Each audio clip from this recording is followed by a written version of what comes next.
누가복음 5장 12절에서 26절까지 말씀을 보시겠습니다. 두 가지의 치유 사역이 드러나는데 나병과 마비병 환자가 고침받는 사건입니다.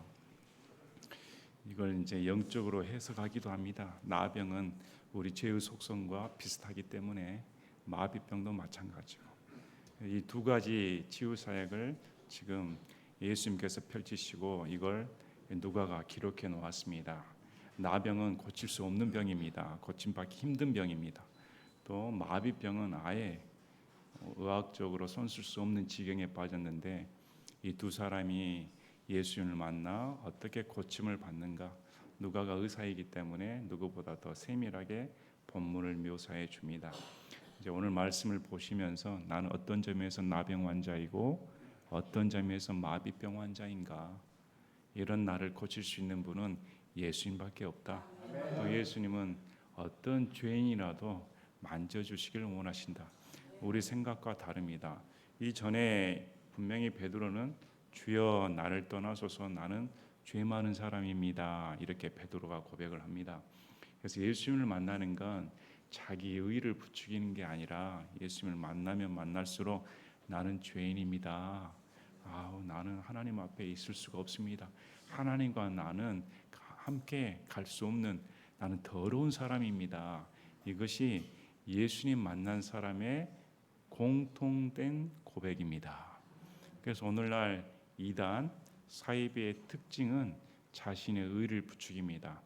예수님을 만나면 만날수록 교만해지고 자기의 의를 내세우는 건 이건 잘못된 만남입니다. 예수를 만나면 만날수록 이런 베드로의 고백이 나와야 정상적인 믿음을 가진 사람입니다.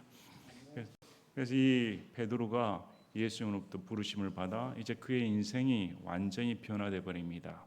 베드로는 모든 것을 버려두고 예수님을 쫓았다, 이렇게 성경은 기록되어 있습니다. 모든 것입니다.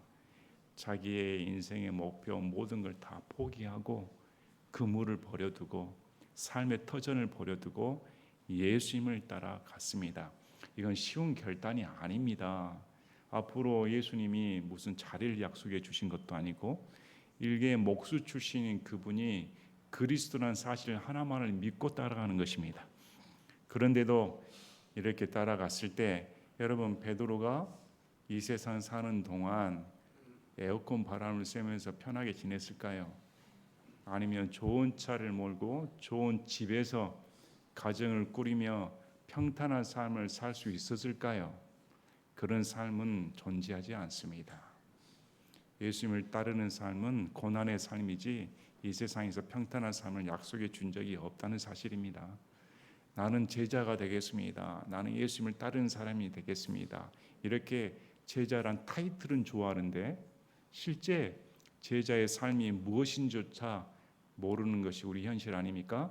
만에 하나 예수님을 따른 제자의 삶을 알았다 하면 아마 몇 명이 예수님을 따른 삶을 선택할까? 저는 없다고 봅니다. 왜? 베드로 같은 인생은 살기 싫고 수제자란 타이틀만 원하니까. 이것이 저와 여러분이 당면한 현실입니다. 그럼에도 예수님께서 허물 많은 베드로를 수제자 삼아 이런 귀한 사역에 쓰신 것처럼 우리도 베드로처럼 허물이 많지만 하나님의 일방적 은혜 가운데 부르심의 은혜를 받아 예수님을 따르는 삶으로 초청해 주셨다는 사실에 감격하셔야 됩니다. 안 그랬다면 현 시점에서 그대로 삶에 안주했겠죠. 아마 베드로를 부르지 않았더라면 베드로는 구원받았다 할지라도 다음날 또 삶의 터전에 나가 그물을 또 던지고 다시 고기를 잡고 그 일상생활의 반복이었다가 나이 들어 지치면 죽을 운명이었습니다. 근데 예수님 만나 사람을 낚는, 인생을 구원시키는, 예수님께로 인도하는 놀라운 삶의 변화를 일으킨 사람이고, 하늘나라 가면 얼마나 상급이 크겠습니까? 우리도 이런 예수님을 쫓는 삶을 선택하셔야 됩니다. 무엇을 바라보고 살 것인가 결단하시고 예수님을 따라 살아야겠다. 그래서 본문 이제 두 명의 치유 사역을 통해 우리 예수님의 신성이 다시금 드러납니다. 인간이자 하나님으로 오신 그분이 죄사함의 권세가 있으신 하나님이라는 사실을 본문에서 다시 밝히 드러내 주십니다. 또 나병은 저주의 상징이었습니다. 이 저주를 풀어버리는 분은 예수님밖에 없습니다. 저와 여러분의 인생의 저주, 이 속박으로부터 풀어주시는 분은 예수님밖에 없습니다. 그래서 이 말씀을 잘 들어보시고 내 인생의 저주가 풀리고 나의 속박에서 풀리고 내 이 마비병 또 자책하는 마음 골물대로 골문 이 죄의 속성들이 예수께 나와 치유함 받는 놀라운 일이 여러분 가운데 벌어지기를 진심으로 바랍니다. 12절부터 16절을 보시면 이제 나병 환자 사건이 기록되어 있습니다. 그분께서 어떤 도시에 계실 때 보라, 누가는 이렇게 기록합니다. 온몸에 나병이 있다. 다른 복음서와 다릅니다. 더 세심하게 말을 해줍니다. 그냥 나병이 아니라 머리끝에서 발끝까지 온 몸이 다 나병이었다. 여러분 이 나병 환자 보신 적 있으십니까? 저는 여수 예양원에 있을 때 나병 환자를 본 적이 있습니다. 거기 가서 혜진도 같이 원장님 따라 돌았고 많이 배웠습니다. 코가 없기도 하고 손이 문드러져 있기도 하고 지금 아마 다 돌아가시지 않았을까 생각이 듭니다. 격리되어 있습니다. 심한 나병 환자는 당시 마찬가지입니다. 당시 나병 환자는 전염성이 있기 때문에 또 죄의 상징으로 여겼기 때문에 골 밖에 격리되었습니다. 골 안으로 들어올 수가 없습니다. 무리 안으로 들어올 수 없고 사람이 접근하면 부정하다 부정하다 외쳐야 했습니다. 왜? 접근해서 병이 옮기면 안 되고 나는 부정하니까 나에게서 떨어지길 바랍니다. 참 그 인생이 어땠을까요? 무리에 들지 못하고 온몸에 나병이 들어 삶에 소망이 없습니다. 친척 얼굴도 보고 싶고 가족 분명 안겨 식사라도 같이 하고 싶은데 함께할 자리도 없습니다. 밖에 거주하다 보니까 누가 음식을 갖다 주지 아니하면 아마 굶어 죽을 운명이었을 것입니다. 본인 스스로는 음식을 구할 수 있을까요? 뭐 할 수가 없습니다. 이 사람 상태를 보시면 이 사람의 소망이 무엇이 있겠습니까? 사람이 마음이 중하고 병이 중하면 한 가지 생각밖에 안 듭니다. 그냥 죽었으면 좋겠다. 고침 받느니 이렇게 못 고침 받느니 또 이렇게 사느니 차라리 죽는 게 낫겠다. 이렇게 생각하는 것이 일상적인 거 아닙니까? 근데 이 나병 환자가 예수님에 관한 소문을 들었습니다. 이 온몸에 나병이 있는 사람이 있었는데 그가 예수님을 보고는 예수님을 보고 싶었습니다. 이게 지금 간단하게 기록되어 있는데 말씀드린 것처럼 나병 환자는 무리에 들어가서도 안 되고 들어올 수도 없습니다. 근데 용기를 내어 지금 예수님을 따르는 무리 속에 들어와 있습니다. 원래 들어와서는 안 되는데 그리고 지금 이 얼굴을 땅에 대고 엎드려 그분께 간청하여 이르되 주여 주께서 원하시면 나를 정결하게 하실 수 있나이다. 이 짧은 말에는 나병 환자의 믿음이 들어가 있습니다. 이 누가복음에서 맨 처음 예수님을 주라고 부른 사람은 누구일까요? 베드로입니다. 주여 나는 죄 많은 사람입니다. 지금 누가복음에 주여 하고 부른 두 번째 사람이 여기 기록된 것입니다. 나병 환자입니다. 주여 부릅니다. 어떻게 그 마음에 주여라는 말이 들어올 수 있을까? 또 나를 깨끗게 하실 수 있다는 말은 예수님이 하나님이라는 사실입니다. 이 나병 환자입니다. 언제 기적을 봤을까요? 언제 옆에서 지켜본 적이 있었겠습니까? 물에 들어온 적이 없을 텐데 그가 한 거라고는 소문, 들리는 말뿐이었을 것입니다. 근데 거기에 인생의 소망을 걸었습니다. 이분이라면 나의 인생의 저주로부터 온몸에 나병이 들 정도로 이 중한 상태를 고칠 수 있는 유일한 하나님이시다. 이분이라면 내가 고침을 받을 수 있다. 이 믿음으로 나온 것입니다. 여러분 어떤 사람은 죄를 내가 죄 많은 사람입니다. 나 같은 사람이 무슨 예수님 믿을 수 있단 말입니까? 그리고 그 자리에 주저앉아 버리는 사람이 있습니다. 이것은 겸손이 아닙니다. 이것은 믿음이 아닙니다. 믿음과 겸손은 주님 앞에 나와 무릎을 꿇는 것입니다. 무릎을 꿇고 주여, 주께서 나를 고칠 수 있습니다. 자, 나병의 특징이 뭡니까? 들어와서 몸을 파괴시킵니다. 신경의 감각이 둔감됨으로 데었는데 데인지도 모르고 손가락이 잘렸는데 고통도 못 느끼는 것이 나병의 특징입니다. 죄의 속성도 그렇습니다. 죄에 들어와 죄책감을 느껴야 할 텐데 무뎌져 버립니다. 죄책감이 들어와 온 몸을 삼킴에도 불구하고 온 죄를 다 저질러도 불구하고 전혀 마음의 양심의 가책을 못 느끼고 인생이 파멸 가운데 있음에도 불구하고 전혀 느끼지 못하는 것이 죄의 속성과 나병의 속성이 비슷하는 것입니다. 근데 사람들이 이 죄 가운데 들어가 죄 가운데 노예가 됐음에도 불구하고 온 몸에 나병이 걸린 것처럼 온 정신 상태가 온 혼이 죄 가운데 사로잡혀 있음에도 불구하고 고침을 받지 못하는 이유는 예수님께 나오지 못하기 때문입니다. 예수님께 나오려면 뭘 인식해야 됩니까? 내가 나병 환자나 다름없습니다. 내가 온몸에 고름이 생기고 떨어져 나가고 내 스스로는 고침을 받을 수 없는 이런 지경에 빠졌습니다. 그러나 예수님이 하나님이라는 사실과 예수님이 이런 나를 만져주시면 나는 나을 수 있습니다. 여러분, 여러분의 인생 가운데, 여러분의 죄 가운데, 여러분의 삶의 속박 가운데 구출해 주실 수 있는 분은 예수님밖에 없습니다. 여러분의 인생이 전환을 받는 것은 예수님을 만날 때만이 가능한 것입니다. 그분께서 손을 내밀어 그에게 대시며 이르시되, 원래 율법적으로는 절대 나병 환자는 만져서는 안 됩니다. 왜? 만지는 자도 부정하게 되기 때문입니다. 근데 예수님은 하나님이십니다. 율법을 초월하시는 분입니다.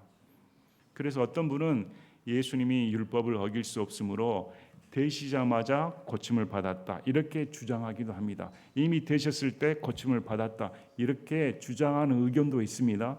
성경을 보면 분명히 되시고 이르시되 이렇게 말씀합니다. 만지시고 말했다. 요즘 피부과 가기 어렵습니다. 피부에 종기가 나고 피부병이 있는데 전부 피부과가 다 피부 미용에 치우쳐져 있어서 저도 피부과 갔을 때 눈치 보고 갑니다. 뭐 하나 보러 갔는데 기다리십시오. 1시간을 기다려도 안 부릅니다. 아니 옆에 피부 미용하신 분들은 금방 의사 만나고 가서 딱 하는데 저는 뭐 관심 받긴 모양입니다. 요즘 추세가 그렇습니다.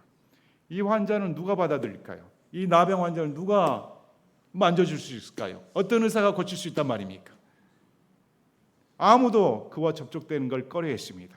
접촉되자마자 내가 부정하다. 나도 부정한 자가 되니까. 근데 예수님은 말씀만 하셔도 될 텐데 만져주셨다.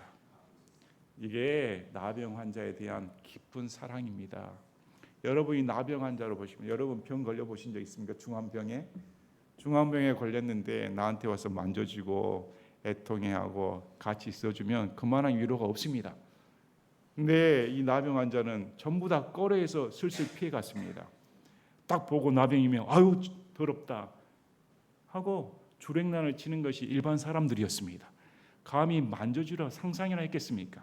그런데 예수님은 손을 대고 만져주셨다. 그래서 여러분은 자책하시면 안 됩니다. 어떤 사람은 자책하시면서 나는 이런 더러운 죄인인데 이렇게 생각하는데 예수님께서는 우리 인생 가운데 적극적으로 개입하시는 분입니다. 만져주길 원하시는 분이시다. 그래서 이렇게 말씀합니다. 내가 원하노니 너는 정결하게 될지어다. 나병 환자에게는 불안한 감이 있었습니다. 분명히 단서를 달았습니다. 주께서 원하시면 나를 고칠 수 있습니다. 과연 주님이 내가 고침받는 걸 원하실까? 이 주님은 능력이 있으신 분인데 그래서 예수님은 내가 너를 고쳐주는 원하는 정도가 어느 정도인가 만져주셨다는 것입니다. 내가 너를 만져줄 정도로 나는 너가 고침받기를 원한다.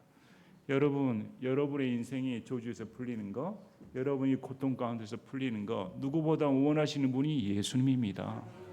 여러분보다 더 간절히 원하는 분이 예수님이고 여러분을 만져주기를 원하는 분이 예수님입니다. 근데 왜 인생은 예수님은 나를 모르실 거야. 이런 나를 왜 예수님은 보지도 않으실 거야. 이렇게 스스로 자학감에 빠져버린단 말입니까? 근데 예수님께서는 전혀 개의치 않으시고 내가 원한다. 깨끗하게 되라. 자, 그랬더니 곧바로입니다. 곧바로 나병이 그에게서 떠났다. 온몸의 나병이 곧바로. 그 현장에 저와 여러분이 있었으면 얼마나 좋았을까. 그 더럽고 불결하고 같이 있기도 싫어. 근데 예수님은 저 부정한 자를 만지신단 말인가. 우리는 다르네. 저를 만들면 예수님도 부정하게 될 텐데. 다 꺼려하는 그 더러운 죄인을, 더러운 병을 예수님 만져주시고 곧바로 깨끗하게 됐다. 이건 무엇을 의미할까요? 어떤 죄인이라도 예수님께 나오면 다 깨끗하게 됩니다. 어떤 죄인이라도 예수님께 나오면 다 깨끗하게 되기를 원하신 분이 예수님입니다. 근데 우리 누가복음을 보면 분명히 요즘 교리로 자유의지가 있네 없네 말을 하는데 그 얼마나 어리석은 질문입니까? 당자도 자기가 깨달아 아버지께 돌아가야겠다.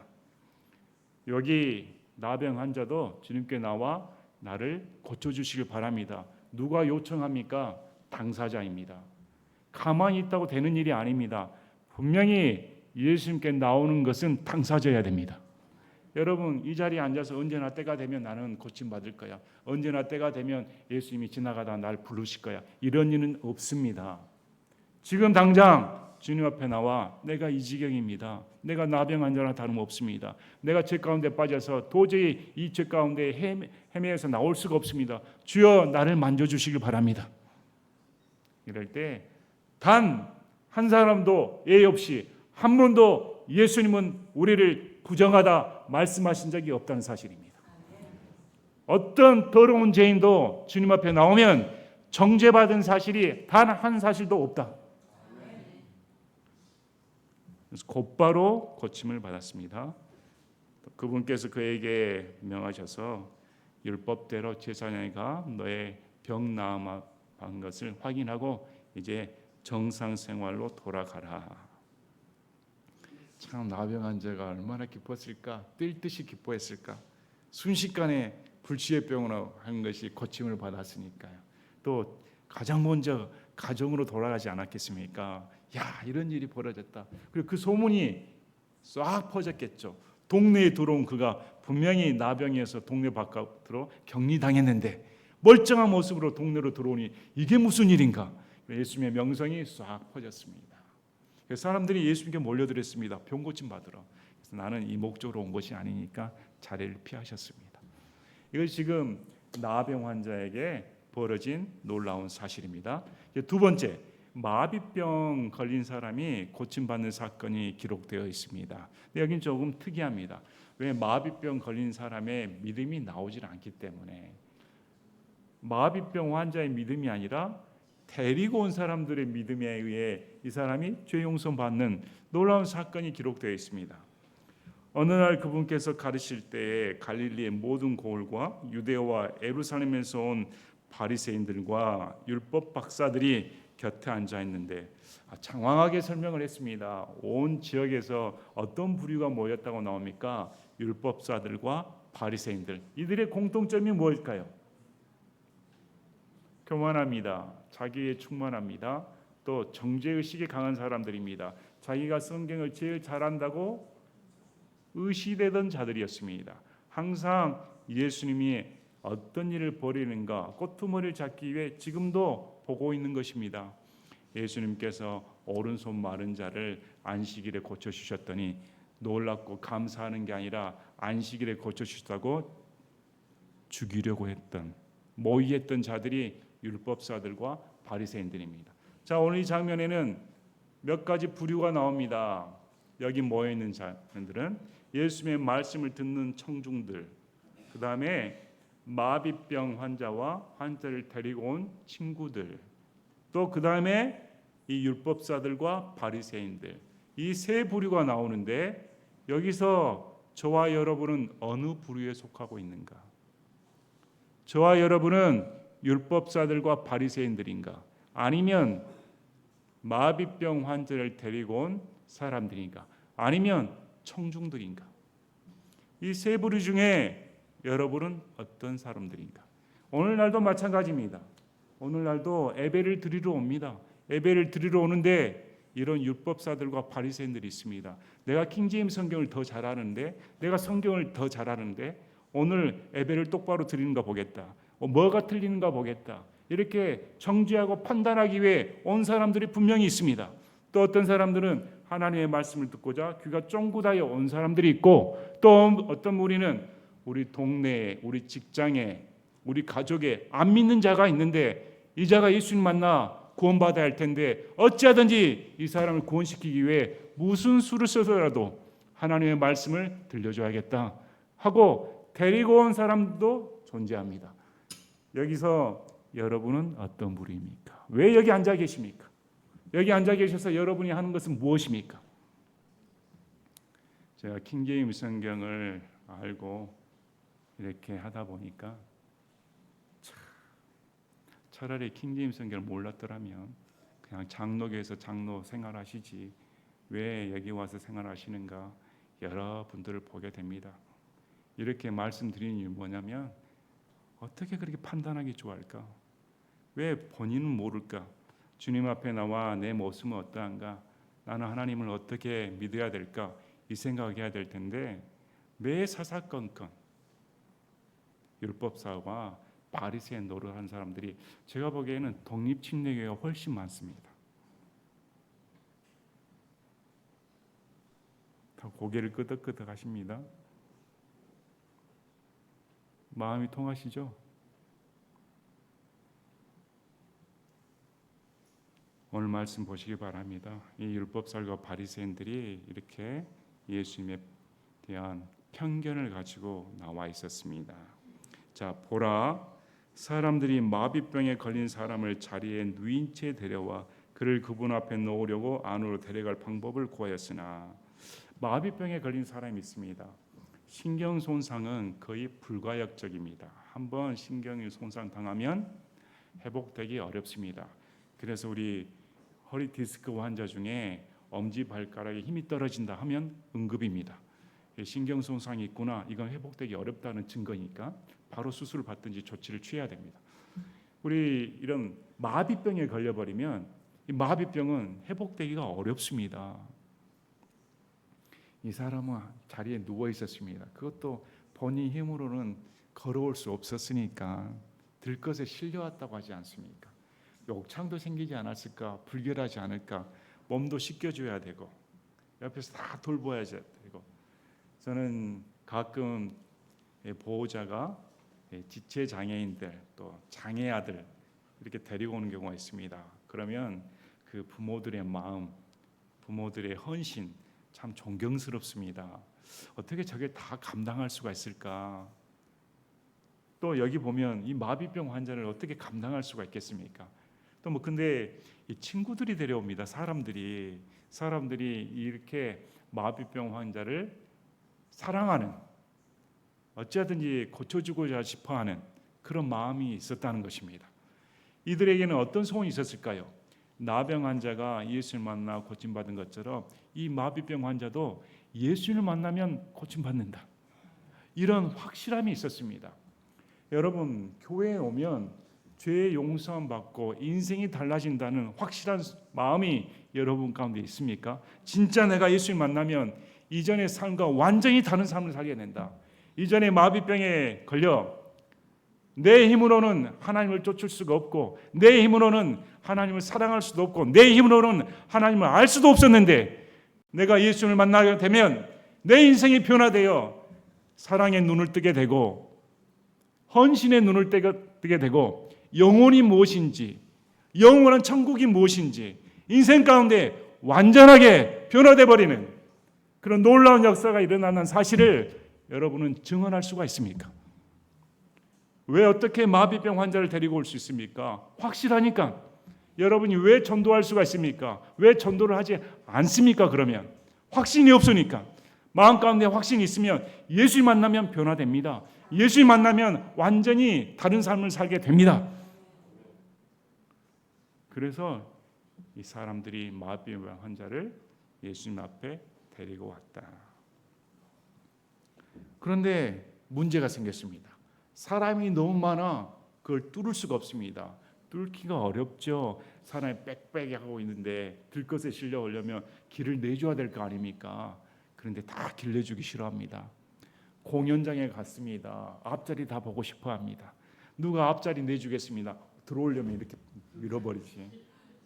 예수님 앞에 접근하려고 하는데 도저히 방법이 없습니다. 그럼 포기했을까요?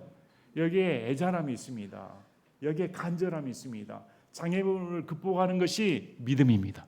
믿음은 장애물을 극복하는 것입니다. 그냥 가만히 있어서 뚫려라가 아니라 적극적으로 행동을 취하는 것입니다. 그들에게 적극적으로 행동을 취하는 것은 지붕을 뚫는 거였습니다. 대단합니다. 정말 대단합니다. 우리 예배당도 지붕이 뚫렸으면 좋겠습니다. 지금 지붕이 뚫리기 전에 주저앉고 있는데 화요일하고 수요일날 공사하기로 했습니다. 아니면 저 창문을 깨고 오시든지 말씀을 들을 그 열망, 하나님 말씀 듣고자 하는 그 소원이 크니까 이 마비병 환자를 데리고 왔다. 사랑이 없이는 불가능한 것입니다. 한 영혼에 대한 사랑이 없이는 전도는 불가능합니다. 그분께서 그들의 뭘 보셨습니까? 믿음. 그래서 믿음은 반드시 행동을 낳습니다. 행동과 믿음은 함께 갑니다. 속마음이 아니라 뚫은 행동을 보시고 성경은 믿음을 보셨다 말씀합니다. 이것이 믿음이다. 믿음을 보시고 그에게 이르시되 사람아 내 죄들을 용서받았느니라. 참 고침받았다고 말씀하셔야 되는데 지금 목적이 뭡니까? 고침받으러 온 것입니다. 근데 고쳐주진 않으시고 내 죄 사함을 받았느니라. 여기서 성경은 분명하게 우리에게 말씀합니다. 병 고치는 것이 예수님의 주 목적이 아니라는 사실입니다. 예수님께서 오신 주 목적은 우리를 용서하시기 오신 분입니다. 자, 병 고침보다 더 중요한 것은 우리 죄 문제를 해결하는 것입니다. 이 병 고침은 다시 병에 걸릴 수 있고 이 육체는 다시 죽을 수가 있습니다. 근데 이 죄 용서함은 영원한 결별로부터 영원한 회복입니다. 하나님과의 영원한 이별로부터 하나님과의 영원한 언약에 들어가 버립니다. 예수님 입장에서는 우리 인생의 육체는 한계적이고 예수님 입장에서 보셨을 때는 우리 인생의 가장 중요한 것은 저와 여러분의 영원한 생명입니다. 영원한 생명이 가장 중요하기 때문에 이 사람에게 가장 줄 수 있는 하나님의 최고의 선물은 죄 용서함입니다. 이 믿음을 보시고 내가 용서해 주겠다. 그런데 서기관들과 바리새인들이 추론하기 시작했습니다. 이 신성모독한 사람 인간으로 본 겁니다. 인간이 능력을 받아 지금 병을 고치고 있는데 저 인간이 감히 하나님을 대신하여 죄를 용서한다는 말을 할 수가 있는가? 신성모독이다. 마비병 환자의 죄 용서한다는 사실에 대해 감동한 게 아니라 어떻게 하면 꼬투머리 잡을까? 이것이 율법사들과 바리새인들의 특징이었습니다. 죄 용서함 받는 것은 죄 용서하는 권한은 하나님밖에 없습니다. 왜? 우리는 다 죄인이니까. 저와 여러분이 다 죄인입니다. 죄인이 죄인을 어떻게 죄 사함을 얻었다는 말을 할 수가 있단 말입니까? 죄 사함의 권한은 하나님께 속한 권한입니다. 그 권한을 행사하신 분은 예수님입니다. 우리 성경을 보면 여기 분명 예수님의 일방적인 죄 사함의 선포입니다. 분명히 믿음의 고백을 받으시고 선포한 것이 아닙니다. 행동을 보시고 곧바로 용서함 받았다. 이렇게 말씀합니다. 다시금 말씀드리지만 예수님의 죄 용서함 권한은 우리와 상관없다. 이해하시겠습니까? 예수님께서 그들의 생각을 아시고 그들에게 대답하여 이르시되 너희가 마음속으로 무엇을 초론하느냐. 예수님은 그들의 마음까지 다 알고 계신 분입니다. 내 죄들을 용서받을지어다 하고 말하는 것과 일어나 걸어가라 하고 말하는 것 중에 어느 것이 더 쉬우냐.